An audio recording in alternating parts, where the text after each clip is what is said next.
সরকারের টিয়া মাইরা আপনি সেইটি আবার আল্লাহর পথে দান করছেন, মসজিদে দিয়েছেন, গরিব দুঃখীরা অসহায়রা আপনি সহায়তা করছেন। আপনি মনে করেন খুব সবের কাম করে লাইছেন না? মসজিদে টাকা দেওয়া, গরিব মিসকিনরা অসহায়রা টাকা দেওয়া, এগুলি হচ্ছে আপনার নফল দান সদাকা। এগুলি করলে আপনার নফলের সওয়াব পাইবেন।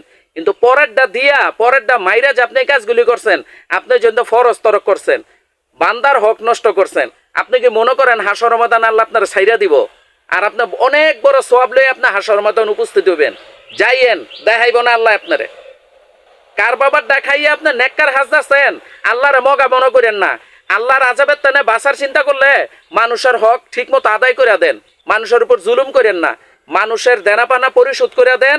তারপরে যত খুশি মসজিদ মাদ্রাসায় বা এতিমখানায় গরিব মিসকিনরা দান করেন, রুগীর সেবা করেন, এগুলি সওয়াবের। কিন্তু আগে হইল গিয়ে বান্দার হক। বান্দার হক আদায় করা না থাকলে আপনার এই নফল দান সদকা কোনো লাভ হইতো না।